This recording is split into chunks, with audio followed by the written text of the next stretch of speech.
with that, they signed off, got ready to go into this game immediately into the pause, but you can see that this is a team, both teams, that have just put so much investment into each other as teammates, and it's been paying off.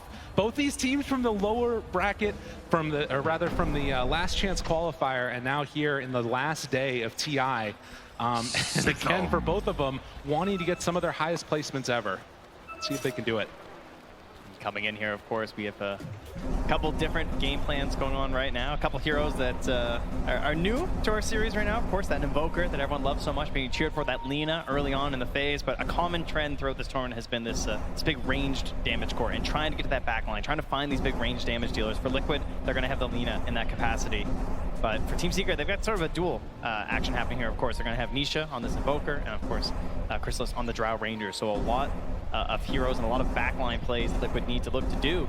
And it can be very tough. They're going to be extremely reliant on that split coming through, trying to find their way there, of course, with the Storm Bandit. A little bit of an XD there to start us. That's always how it goes. They'll sort it out here in just a moment, but you can see not the highest win rate in the world on this Invoker, but a ton of really standout moments. And moments, I think, when you combo that together with the Earthshaker, with the Beastmaster, there's so much potential to just explode these heroes in a moment. And in a way, that's something that Brewmaster can kind of be, you know, an answer to. If you don't kill him in that burst, suddenly that fight's going to go Liquid's way.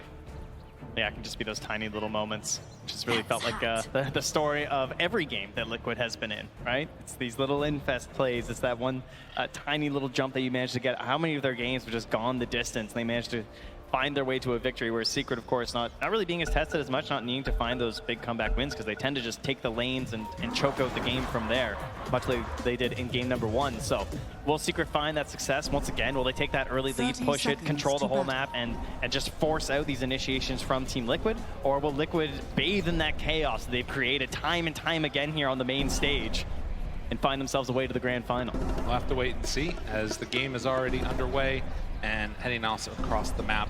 The other thing that I want to watch for is, just like you talked about, that early pushing potential that you get from the Enchantress and that Beastmaster. And saying you're running in through the river, Puppy will find him real quickly. A couple of melee heroes against an Ench, very annoying to deal with, but who's faster on the clicks? Resolution picks up the bounty rune this time, and it looks like that is going to end up being 2 apiece. Liquid weren't able to snack that extra one. Yeah, no surprises on the lanes here as they split up there. I guess maybe a little bit in terms of Puppy coming up top there and playing with the Beastmaster, but this is just a solid combo.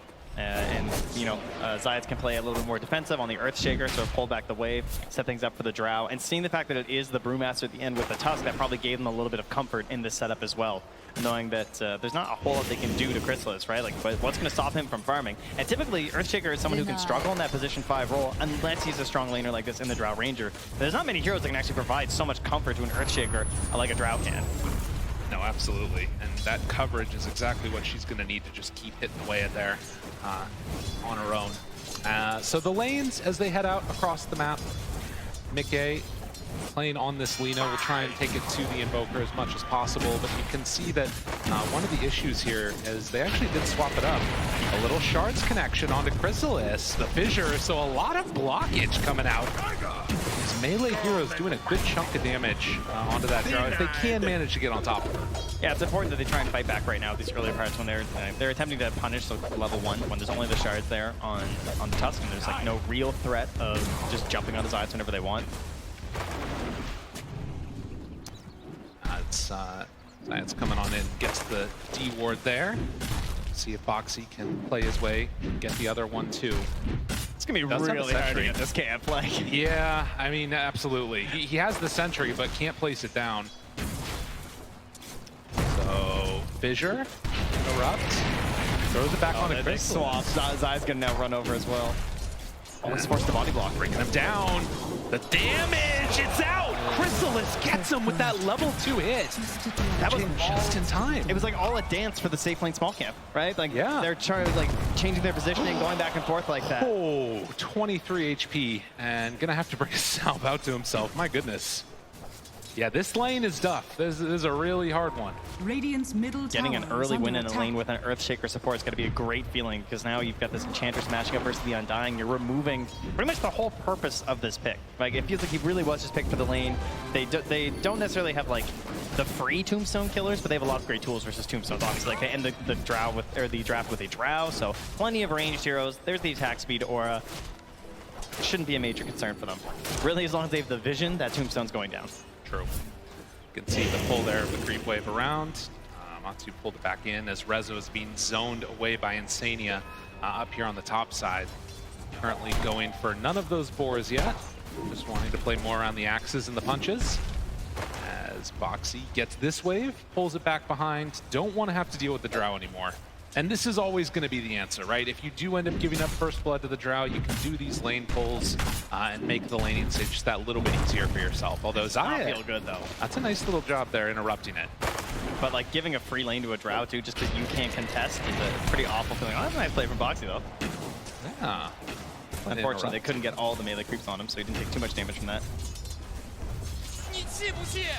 Yeah, Drow definitely free game so far. And they're going to need to make some pretty solid rotations later here if they want to find any hope of punishing them eventually. I definitely think there's a chance to go for a kill before level 6. It should be free with the Brewmaster split, assumedly, but there's also a chance that you go for something a little bit earlier if they can get that wave away from the tower, just because they do have that Tusk initiation. Zombies? 18 HP. Maybe you just needed one more there. Don't have Untouchable yet, so, you know, it's a little scary. Tania tries to get that pull off, but oh, the zombie spawn, which stops the pull. Very annoying for the Undying there. But it's just going to keep on spamming out those decays as much as possible. So at least up top's going well for Matumba Man on the side of Liquid. Bottom, a bit of a different story. Zai trying to make his way out of here. Did switch over form for that Drunken Brawler. Can he get away from him though? A couple more punches and Boxy there to play interrupt. Yeah, it is not a lot of evasion early on.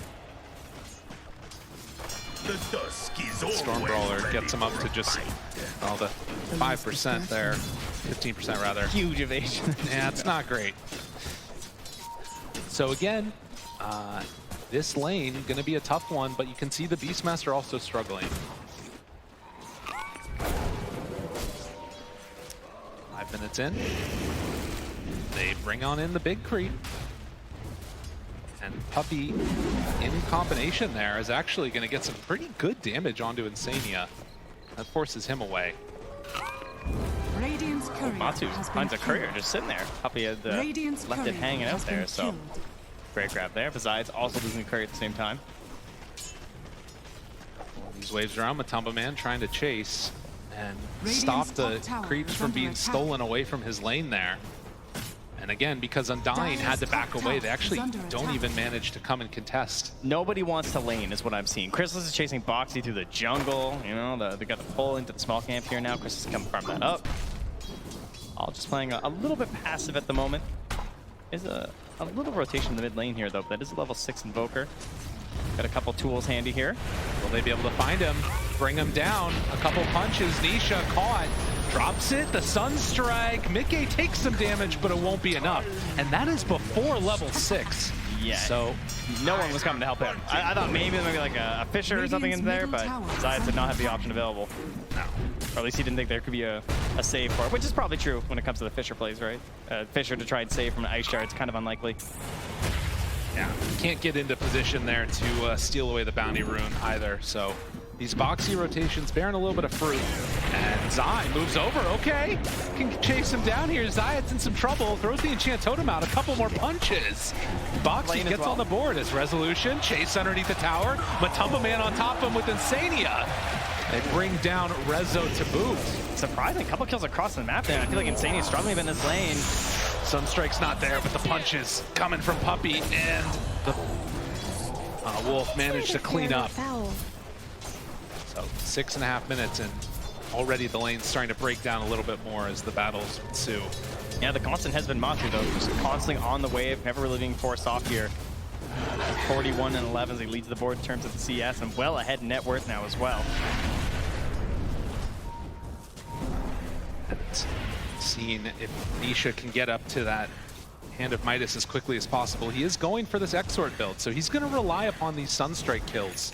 Missing a couple of them there, you know, not the biggest deal in the world. Those are things that would really just accelerate his farm up, but we'll have to wait and see. When the Roar comes out, though, as well as the Helm of the Dominator, there's going to be a lot of damage coming from Rezo in combination with Puppey. They can just bring a secondary creep. They can really get some big chain stuns going if they want, and it should be free picks at that point.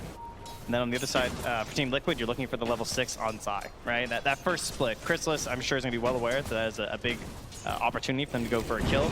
We might see a little bit of babysitting from Zai in that situation. But the other TPs to save, like Puppey doesn't have a whole lot of tools that he can really do much when the Brewlings come out, so it's going to be based off of the intuition of Chrysalis to survive. Matumba Man onto Rezo. TP's coming in though.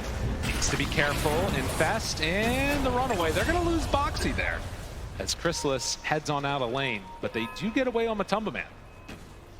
Force that rotation though, but again, that's Chrysalis, right? He saw an opportunity to get out of that lane because he knows what's coming, right? Yes. So better than just waiting for it and having to like run to the jungle. You're a drow, that's not really ideal. You'd much rather take this swap, come up top, avoid the brew split, and start farming here instead. Keep that net worth moving upwards, and so you have this dual core of the Invoker and the drow staying strong. All right.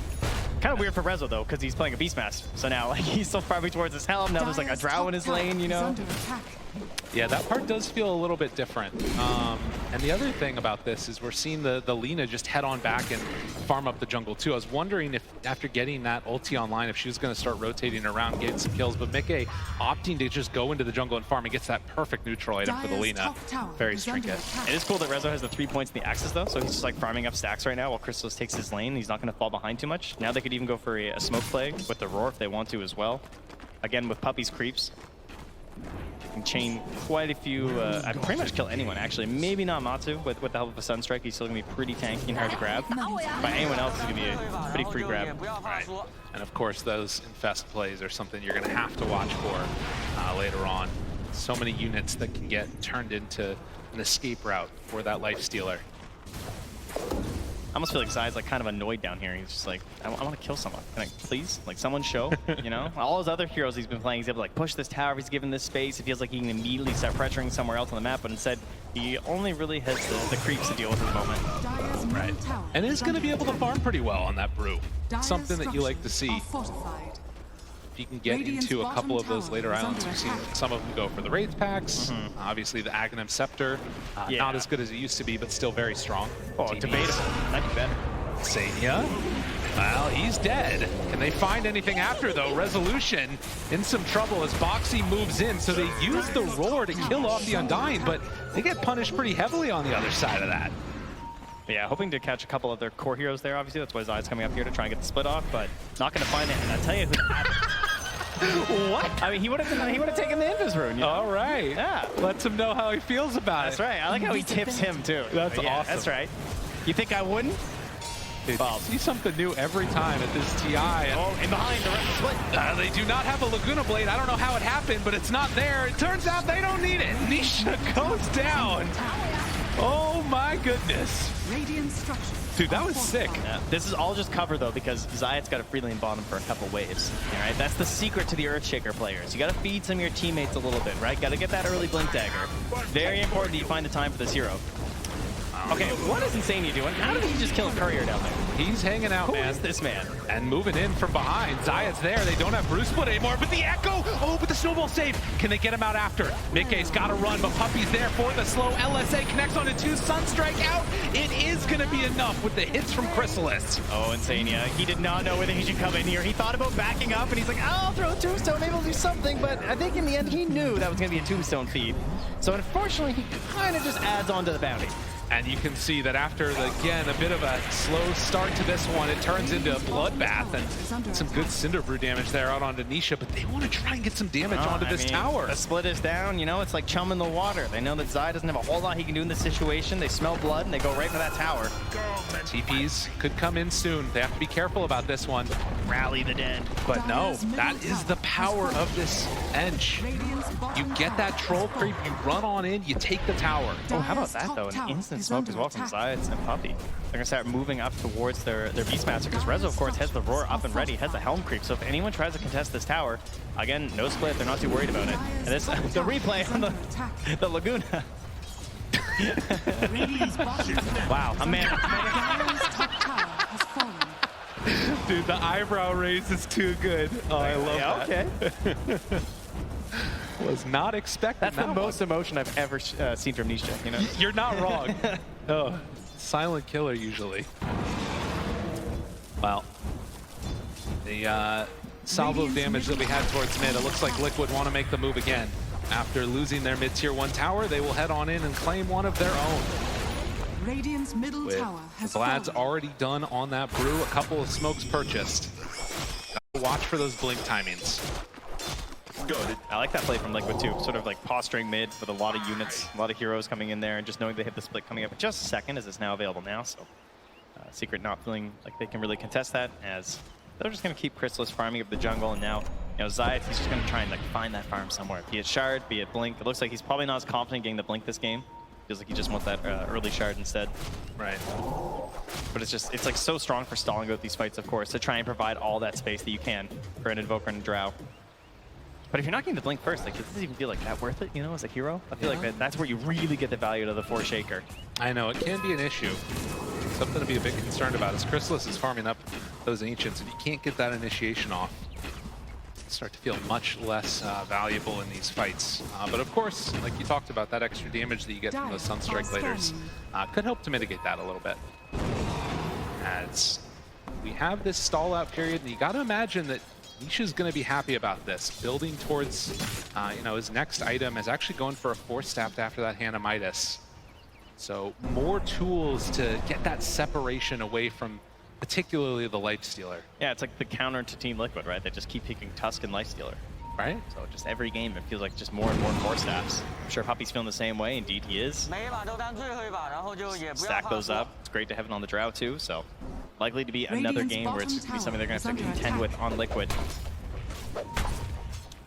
Well, in the jungle, they find each other, looking for a high five. Zayat, is he feeling friendly today? You got to be careful if he's a chant totem, he high fives you. Oh, yeah? It hurts. Oh, I got it. Yeah. No high five. Smoke up from Zai and Boxy. They're hunting to try and find the Beastmaster. Like, can kill this right now? Back behind. Oh, I can't get it. No, but look, the chase, it's there. Rezo thinks it's all good and well, but the chase, they catch him.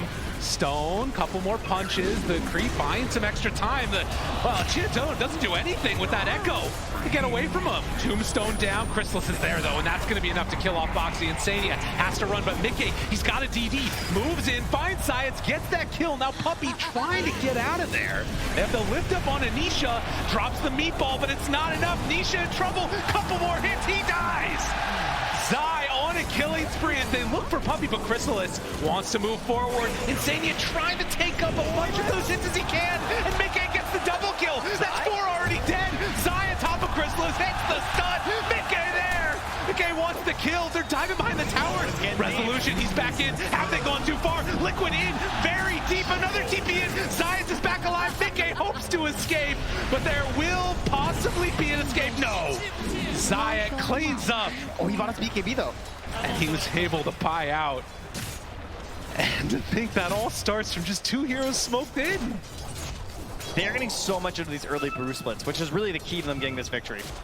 Now, you can definitely see these moments where they bait out the brew split and you're able to get away, but the shards are really helping those situations. They forced that fight on top of Rezo, and Zayat even felt committed, of course, to hop in there with the Echo, but it wasn't enough to turn things. Does have a shard as well, though, so he can continue to like try and stall these fights, try and force some good Sunstrikes as well there from Nisha, but great plays from Liquid, and now they have 2 humongous item powers when they come into these next fight. They're going to have that BKB on Mickey's Lina, as well as that Wraith back now on Zai. But much like the Tombstone, again, it is an issue where they do have good tools versus it on the side of Team Secret. It won't necessarily be that big, like, dominating Wraith back this game. Yeah, and you can see here just the amount that he's getting done on this brew. Zai has had a tournament that's sort of been a lot of great moments, but also a couple where he's had to sacrifice as we get into another battle. And Nisha found Lifestealer right on top, didn't stand a chance. The way they're grouping and playing with this splitless brew is so good, right? They just now take that fight. He doesn't have the brew split back for another 15 seconds. They immediately move into the Roche pit with the Deso, with the Vlads, all these items stacking up together, and the Tombstone drop instantly. They're into the pit now. Puppy is down bottom, just trying to push these waves out. I don't know if they can come and contest this. They had the vision. They saw it all go down from the side of Team Secret. But with no Blink Dagger, no nothing from Zayats, it's too hard to walk into this pit. They got Hawk in a few seconds here, but no, there's no way they get there in time. They try, but they will not succeed. And Zai now there to slow him down. The enchant to back away. Still have to be careful about running up high ground into no vision. And Insania, he's going to get punished for the hubris. All the soul rips have been pretty incredible from him so far. Maxing that out first, getting lots of saves in these fights, and he'll just go down there as he helps his allies escape. So what do they escape with? They get themselves an Aegis onto their Lina. They still have the split available. So when he's back up on Insania, they can start to move their way onto that Radiant side of the map. And with that death onto Nisha, of course, and he's 0-4-0 on this Invoker. He's got Midas and Force Staff. It's not exactly the dream game for the hero, but his levels are starting to add up. Philly picked up now. You know, you end up in these situations that I was sort of talking about, the mental stability that it feels like this team's been able to keep up there. They're going to have to make another move here from Secret in a little while, see what they can find across the map. They have that shard ready on the Earthshaker, but it does still just feel like they need more time.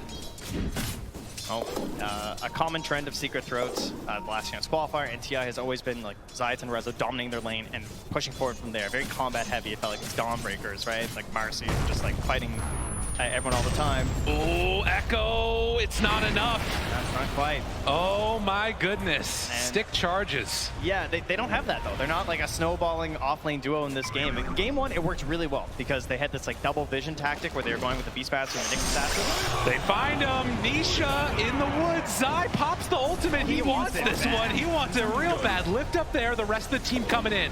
Back behind the tower. Mickey going into this fight with half HP. They time it perfect. Nisha gets brought down. Liquid, they are feeling themselves here. Again, we talk so much about Puppy and the consistency that he's had. Zai is another one of those players. He's been to so many different TIs, but if they win this game, this will be his highest placement ever.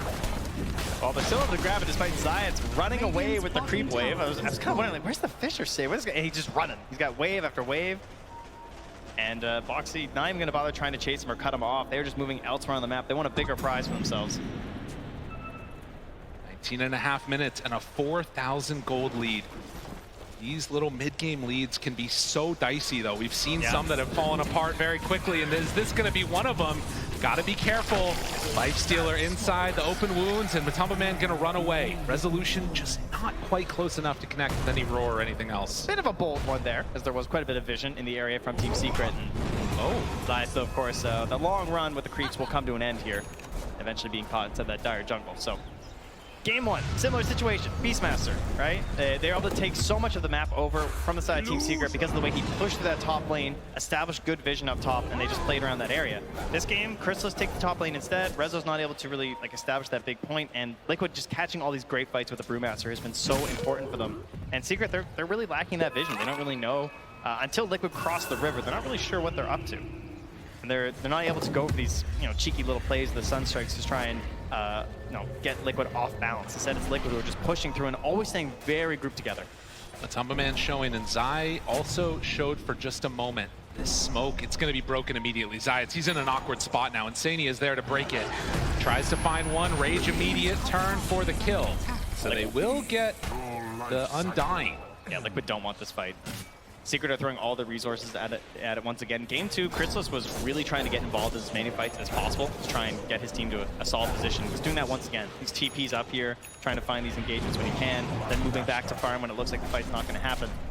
Liquid there, of course, can be a little bit pickier with their fights, but with another minute left on the Aegis, and not getting another tier 2 could be kind of nice if they wanted to.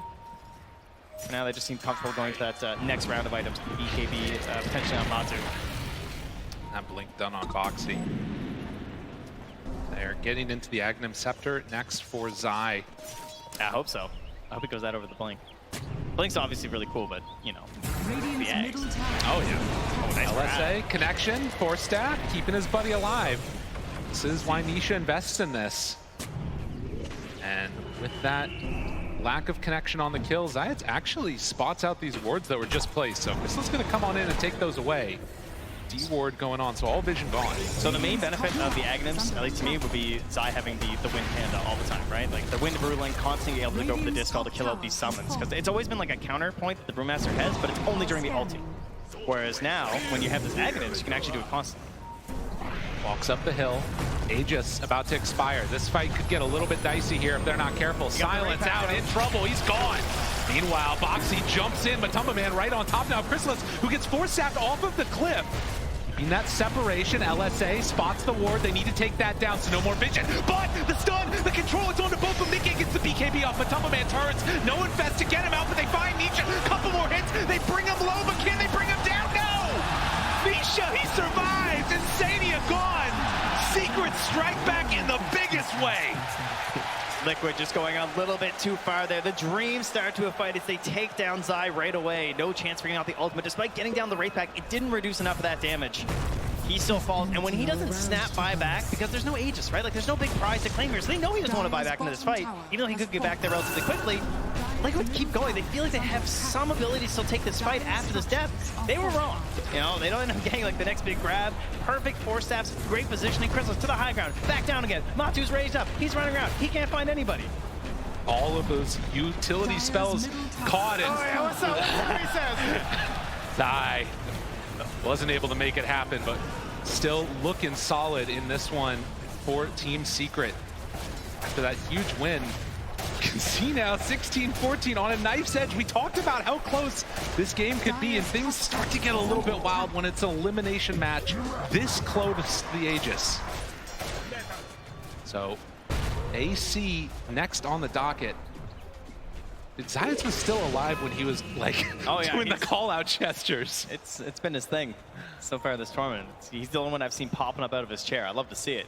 You know, I think that it's a testament to sort of this guy and sort of his background in Dota. He spent so long just hanging out in obscurity, and he could be a lot of Eastern European tier 2 teams. Techies player Zayas? Right. Like, you mean the Treant Protector player Zayas? The one-trick pony guy? And then suddenly, as we saw in that content piece, you know, he gets the call up, and he is absolutely taken over. And the last bit, Walrus Punch, Matumba Man gonna get stunned in the duration of the rage. The roll, the chase, Puppy gone. Meanwhile, Chrysalis on the low ground, but Zayas there again with the stun onto everybody. It's only to disengage though. They gotta run. Secret trying to get out of there. The BKB, he can't do anything to that one. Chase down, look for more. Rezo in trouble to lift up. They gotta let him go. They're gonna go for more and more and more. Liquid trying to chase, Rezo gone. And on the back lines, they take down Chrysalis to boot. Liquid and Secret, the push and pull. A tug of war. Looking at my heartstrings a little bit here. Everything just from the beginning of these fights, and part of that coming down to the fact that we don't have those BKBs on the side of Secret, right? So it either starts well or it goes really poorly. They chase for more as they're going up to the high ground there. Nisha trying to stop this push. Tornado, anything he can use. 20 seconds until the rest of his team is back up. That second Roche is available though. They could go back and claim that here as a very quick spawn. Oh. That'll be a big one for them. Respawns are going to be fast though on Secret. We're only 25 minutes in this game, believe it or not. We're going to double up those bracers, those Wraith Packs. Wraith Fans rather, but maybe a Wraith Pack later. It almost looked like a Walrus kick there with the punch and the force staff combo there. It probably gets double force back out, but that's a lot to commit to try and save your Ench. And though Zay's got a huge play there with the Fissure and the combo stuns, you know, it's Zai, right? The original coming through there with the split, and Chrysalis is just worst case scenario. I mean, that's the thing, right? With no BKB on this draw, as soon as you find the real one, it turns into this huge problem. You just lift her up, wait till the fight's end. Yep. I'll tell you, that Philosopher's Stone's been doing a lot of work here for Zayas, though. He's getting close to that Blink Dagger. Almost like a second life for this Earthshaker when it comes to like having relevancy in this game. Right now, he's just sit in the back line, find just a Fissure, combo stun, see if he can set up for his Drow and his Invoker in that sense. But you get that Blink Dagger, you spot that right moment, maybe you can win the whole fight yourself. And the thing that's interesting about this too is the distribution of farm. You take a look at these net worths. It's Alina and Lifestealer that are way up at the top right now. A pretty big gap, and then you got the 3 cores from Secret, but it's Puppy that's making up the difference. This Enchantress needs to have some more impact here in this game. Has already got a force staff. I'm not sure what you buy. No nature's attendance, he's just stats. I got the damage, all right? There's no heals happening here. Not today. Hey, Illusion spots out a lot of Liquid. The jump! They got vision and then have to run away immediately. Boxy is already gone. Mickey finds another. Rezo dead. Chrysalis, the one left behind. Nisha also trying to escape. They decide to turn their sights onto Puppey. Get the D-wards here and control this area as opposed to chasing. Radiant's courier. That was insane. They're just blinking and infesting. They know they just need the vision for this fight to try and give Zai that grab, right? He just needs that one toss-up. Again, there's no secondary play here. There's no BKB for that Drow Ranger, but now they're going to go for the wraparound play here from the side. Will they be able to take this fight? Puppey wants to run in. Chrysalis is there too. Roche down about a third The blink's HP. there, Zayas. They're still sticking around. Zayas blinks. He gets the stun, but the interrupt. Where's the follow-up damage? It's not there. Chrysalis, though, he gets out. Boxy, he kept him out of that fight that entire time, trying to clean up and get this Aegis. It's actually the Radiant that get the kill, but Nisha down low, he gets out. Can he escape from this one? Chrysalis hitting in the backside. They take down Matumbaman. Mickey wants to find a kill, but the dodge. Nisha gets away. Are you kidding me? He gets away from them. Aegis still on Mickey, but with no BKB, he's got to get out. TP's away. What is this game? It's gonna be a very confusing fight recap here. We got an Aegis alongside Team Liquid. Everyone who's playing their heart out right now. And despite it going their way, I think there was even a snatch, right? They grabbed the kill, I think with the Sunstrike from Luka, and then he blinked in after. Almost got it. Who got the shard? I'm not sure. Oh, it was the Lifestealer. No, he already, yeah. Regardless, we sort of keep the game at status quo to a certain extent because you lose a lot of Liquid heroes in terms of the net worth, but the big thing is still 4 minutes left of that Aegis on Mickey. He's playing that carry role out of the mid lane. Most certainly is. Feels very comfortable doing it. Now has 4 minutes of the true comfort of having an Aegis as well. As he's actually shadowing Matsu right now, maybe worried about a possible play coming up from Team Secret. Oh, that's an interesting choice for the Nature's, or for the Enchantress, going for the drums and queuing up of all things an AC. You know, if there's one thing, lofty goals. If there's one thing I learned, it's that Puppey farms. Never forget Puppey Crystal Maiden's heart. Yeah. Is under attack. True enough. Well, the kill score is even. If there was any doubt about these two teams putting on a show for all you people out here in the crowd, let's dispel those myths right now, as there is still some pressure being mounted in Senia with a surprise in Spy. That is not one you suspect, that's for sure. I mean, they do see that he has almost 3,000 health, so might be able to anticipate that there's a Lifestealer inside of him. But the tier 2 tower gets taken. Yep, that Hawk Vision giving them a little bit of a semblance of safety there as they approach the tower. But again, there's still no BKBs here. So, I mean, it's just so unusual compared to how all these Dota games have been going through all of TI, right? We're so used to basically every core having a BKB at this point. And it just feels so strong for Zai if he can get that perfect initiation. Did Liquid read the movement right? Are they going to be able to anticipate where Secret are going? The blink in Zai to his former team. Right. They can't quite catch him. It's all about that mid wave, right? You know someone has to come and grab this, but no one wants to commit on these mid waves. You want to be really far back. Just sort of give him a little blast, back away. Yes. Don't want to get caught in a bad fight. All right. As, again, those shards actually there for Boxy was the one he got. But you can see the sort of macro movement that they're making, trying to control these high grounds. Secret that smoke up with 4. They are showing Puppey on the wave. Can they find anybody with this backstab? And Matsu, he was considering quite a few different items throughout this game, right? Almost went for the BKB on the Lifestealer, ended up going for the AC instead. Has to watch out for that silence, though. Or he gets saved by someone. The Hawk is going out first. Oh, he just got a Paladin sword, too. The Golem up front. Gives it over to Mickey. They're not quite going to get there. If Zayats finds somebody here, this could be a huge burst of damage, but it does look like Liquid recognizing the danger. Mickey gets caught! BKB, it's not coming out! Mickey is going to drop. That's Aegis. 1 life. Can they do another one? Rezo is there. He has the roar available. Gets interrupted. Gets caught. The Sunstrike out. It's not enough damage quite yet. Mickey 4 staff away. Get out of there. Zayats tries to control afterwards. Can they bring him down in time? Mickey in trouble. Gets invested. The save again. The tornado lift up onto both of them though. Mickey, he's been living through so long, so much, and he's actually going to do it again. Mickey finally gets brought down by Puppey. The alacrity, the damage, Matumbaman, they want to bring down Chrysalis, a couple more punches, but all these 4 steps, it's the bane of Liquid. They don't have a way to get him out. Matumbaman to fall. Zai needs to clear clean up. He's got to get a couple more with Chrysalis. He gets up to the high ground. Insania brought down as well. The little turret that could. This positioning, all-terrain vehicles on Secret, they're all over the place. Up, down, low ground. A TPO by Rezo at 10% HP. And you said Puppy needed to pop off. Yeah, I think he did. Oh my God. That was an insane. He did the most damage in that last fight. All he did was click. So many rounds of it. And Puppy, he found him again. Puppy does not want to be denied. Chrysalis, a couple more hits. This man, he's a lot of evasion. Does have a blink away from Zai. Needs to hunt, needs to escape, but Zayas, he says no.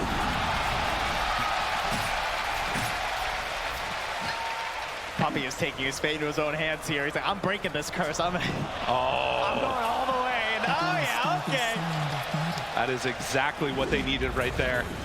Dire's top tower Suddenly is this under lead attack. gets bursted open to 7K gold. And you can see all the save Mickey, and it wasn't enough, even through 2 lives. That was only 2 minutes ago. Right. It feels like a lifetime at this point.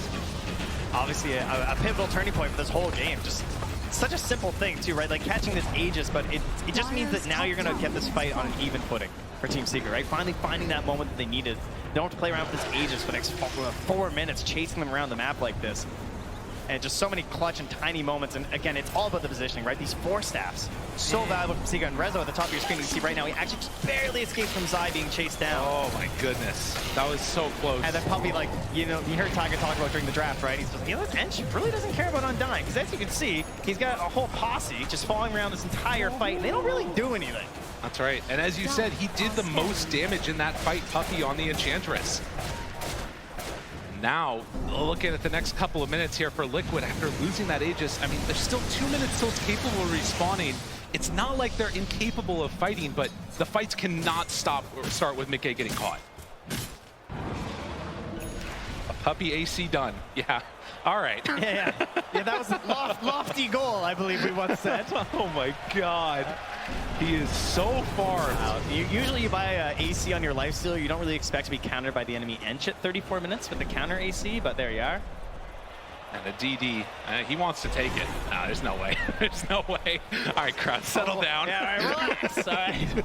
We must affect the weapon. All right, so we'll see now. Silver Edge already in hand for the Lina. So really good vision. Look at that ward there. That one is giving all the info that they need. Matumba Man hit. Can they blow him up? Oh, the reaction gets him out of harm's way just in time. And, well, the roar, the chase needs to get out of there. Save! Boxy, get him out. Can they do it? No! The invest came too late. Mickey can't stop this train either. Disarmed, running away. Nisha there with the ice wall. Tries to shards, but no! Boxy 2 will fall. He hit him with the ice fireball. Get the ancient ice shaman in on this. My goodness, Secret. They were kicked out of this last time. They were not able to go all the way to the grand finals. They were so close. He was so close to investing back in the Boxy too. It was just one big crit there from Chrysalis, you know. The item, he gets better rolls than anyone else actually. And seeing it right there. Unable to get that save. Liquid have to hold here. And Secret not wanting to give him the time of day. Look at Puppy just punch away the Ench so strong with that Grofo too. Getting buildings, Liquid, they don't have the answers yet. They need the rest of their team to fight this. Dire's middle Watch and wait. Zayas jumps in, the roar, Mickey, they're all in of the snowball to try and turn and try and get away. Still got stacks. It's a little bit out. As the Silver Edge for the break. This tombstone, the zombies slowing him down. Pack 2, the couple more punches, but the control, Zion, he's onto both of them. Mickey, he gets the BKB off. Matumba Man wants to chase Chrysalis. BKB runs out. Zai thinking about still extending this fight. It's too dangerous.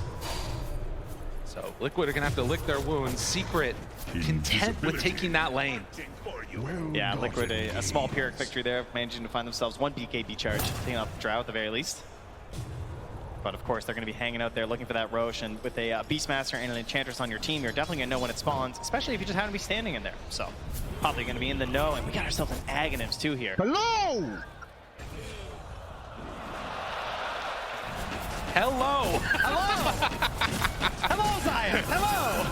I think that was to the entire Dota 2 community, that hello, as he has been making a name for himself here.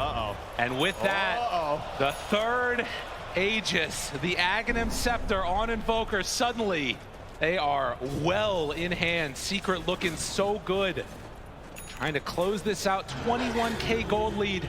37 minutes in right now. They just finished a Hex too. Zayas has so much power right now. This game is going to be so hard for Liquid to pull back at this point. They've got the raid pack, but they find one. Does have the Andis, needs to pop the ulti if he wants to get out of there. Not too much more trouble. Walrus Punch finds the back line, trying to bring down one. Resolution in some trouble. Hit from downtown. Mickey finds another, but there it is, Science! He stops him again. The buybacks come out immediately, but Tumbo Man, nowhere left to go. He's gone for 70. Secret, they see the grand finals in their sights. They want to claim this here now. Put this game to bed. The snowball is in, has to blink out on Boxy. Is there anything they got in control? Zayat's on top, he's been there time and again. Misses the Sunstrike actually. More blinks though. But the chase is there and Boxy too will fall.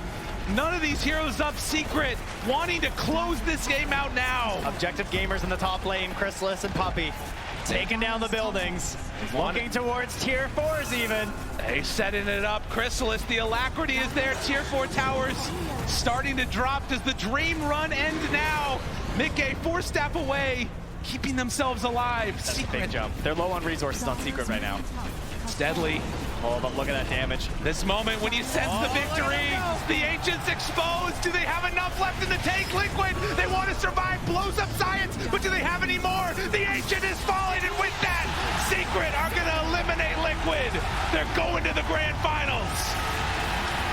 They came down from that upper bracket for one series, and are going right back up. They want that grand final chance once more. They want that best of 5.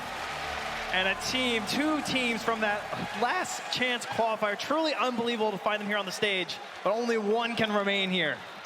Unbelievable. That's the beauty of competition. There are times where it can be so good and times where the jubilation of that team. Unbelievable performance. Team Secret, they move on.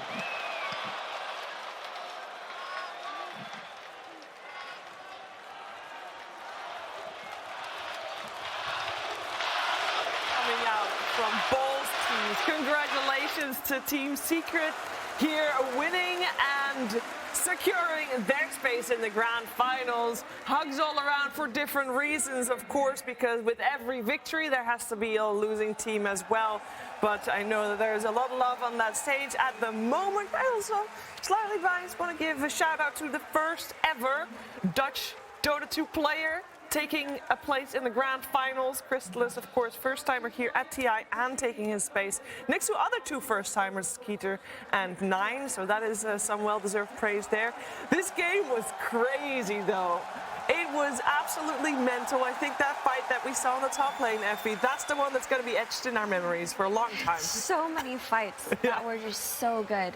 I mean, I don't even know what to say. Every year, Puppey just goes up one placement in TI. Like, it's some pattern. It's just a truth of Dota. This is a truth of Dota. Every year, he will level up with this team. The way he won this game on Enchantress, he's like, I'm the carry right now, taking the Grobo from his Drow Ranger, and look at this, man. The stats over heal. He went stats on Enchantress. And we see it all the time. The greatest. He was feeling himself. We see it in these game 3s. These games where you could